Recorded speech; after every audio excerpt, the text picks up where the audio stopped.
संगम नगरी प्रयागराज में कांग्रेस के कद्दावर नेता प्रमोद तिवारी ने आज अपने आवास पर पत्रकारों से बातचीत के दौरान न सिर्फ बीजेपी सरकार को कई मुद्दों पर घेरा, बल्कि उन्होंने आम आदमी पार्टी की कथनी और करनी पर भी सवाल खड़ा किया। आइए आपको भी सुनवाते हैं प्रमोद तिवारी ने क्या कहा। शासन दिवस मनाने की आवश्यकता क्यों पड़ी? इसलिए कि भाजपा की सरकारें जहां जहां है वहां कुशासन है, तो इसलिए अटल जी को याद करके सुशासन दिवस मनाया जा रहा है। पर एक बात याद दिलाना चाहता हूं, अटल जी का नाम जब आए और मोदी जी का नाम आए तो एक दृश्य याद आता है, पत्रकार सम्मेलन जो गुजरात में हुआ था। कत्लेआम हुआ था गुजरात में। उस समय अटल जी प्रधानमंत्री के रूप में गए थे और पत्रकार सम्मेलन में उन्होंने मोदी जी को लगभग डांटते हुए, जो उस समय मुख्यमंत्री थे गुजरात के, कहा था, मोदी जी को मैं निर्देश देता हूं कि आप राजधर्म का पालन करिए। आज उनके जन्म दिवस पर श्रद्धा के साथ प्रणाम करते हुए अटल बिहारी वाजपेयी जी को यही कहना चाहता हूं, मोदी जी, अगर जरा भी आपके मन में अटल जी के सिद्धांतों के प्रति श्रद्धा है तो जो 30 दिन से किसान सड़कों पर बैठे हैं इस ठंड में, अटल जी की स्मृति में उनको श्रद्धांजलि देते हुए किसानों की मांग को पूरा करिए, जिससे भारत की 80% आबादी का प्रतिनिधित्व करने वाले ये किसान जो धरती के भगवान हैं, हमारे अन्नदाता हैं, वो न्याय पा सकें। वो क्या मांग रहे हैं? यही कि जो आप मुजवानी कह रहे हो वो लिखित दो। देखिए, आम आदमी पार्टी का वही पार्टी है जिसने उत्तर प्रदेश और बिहार के लोगों के लिए कहा था कि आप चले जाओ यहाँ से तो यहाँ का स्वास्थ्य और शिक्षा ठीक हो जाएगी। अब चूंकि चुनाव लड़ना है उत्तर प्रदेश में, यद्यप कि आम आदमी पार्टी का रिकॉर्ड है पूरे भारतवर्ष में कि दिल्ली के बाहर जहाँ चुनाव लड़ते हैं 1% से ज़्यादा वोट कभी उनको प्राप्त नहीं होता है, लेकिन वो भारतीय जनता पार्टी की हर जगह मदद करते हैं। जो भी वोट काटते हैं वो विपक्ष का काटते हैं।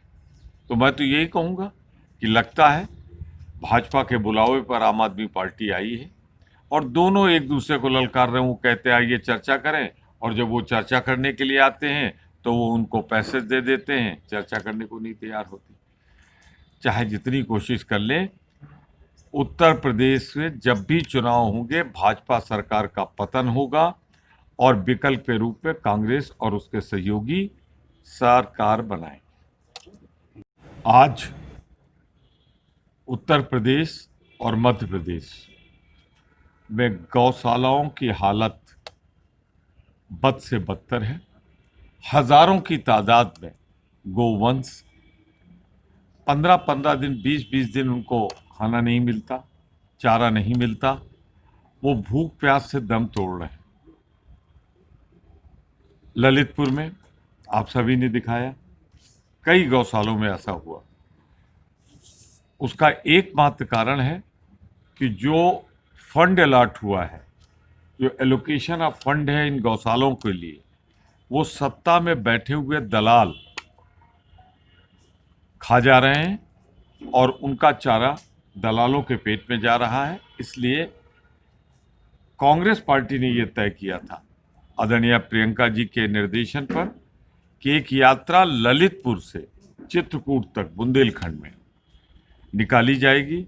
उसमें हमारे तमाम नेता, खासतौर से जो प्रभारी मंत्री हैं हमारे अखिल भारतीय कांग्रेस कमेटी के रोहित चौधरी जी, भारत सरकार के पूर्व मंत्री आदित्य जैन जी और तमाम नेताओं को गिरफ्तार कर लिया गया, नजरबंद कर लिया गया। ये यात्रा पूरी तरह लोकतांत्रिक थी, अहिंसात्मक है और इसका उद्देश्य सिर्फ ये है कि किसी तरह गायों को बचाया जाए। इसलिए इस यात्रा का नाम भी गाय बचाओ किसान बचाओ। परंतु लगता है भारतीय जनता पार्टी की उत्तर प्रदेश सरकार को कि इससे उनका जो भ्रष्टाचार है गौशालाओं का, वो सामने आ जाएगा और इसीलिए इस यात्रा को तानाशाही ढंग से रोक लिया गया है। हम मांग करते हैं कि तत्काल गिरफ्तार लोगों को, नजरबंद लोगों को रिहा किया जाए और इस यात्रा को जो पूरी तरह शांतिपूर्वक है, अनुमति दी जाए और गौशालाओं में गायों की रक्षा हो और किसानों की रक्षा गांव में हो। देखिए, मानसिक रूप से लगता है संबित पात्रा जैसे जैसे सर्दी ज्यादा पड़ रही उनका दिमाग सीज होता जा रहा है। 2 करोड़ अगर किसान हस्ताक्षर कर दें तो भारतीय राष्ट्रीय कांग्रेस का अध्यक्ष कौन बनेगा ये कैसे तय होगा। कुंठा है उनको, निराशा है कि मोदी की आंधी में भी सब जीत गए, ये बेचारा पात्रा कुपात्री बन के रह गया, सुपात्र नहीं बन पाया। तो उनसे मैं कहना चाहता हूं कि कांग्रेस पार्टी ने 2 करोड़ किसानों को जो कहा था उसको जाकर भारत के महामहिम राष्ट्रपति को, राहुल जी, लोकसभा के नेता अधीर जी और राज्यसभा के हमारे नेता आजाद साहब ने राष्ट्रपति के बीच में कह दिया है। आप देख रहे हैं लाइव न्यूज़ 24/7, आपका शहर आपकी खबर।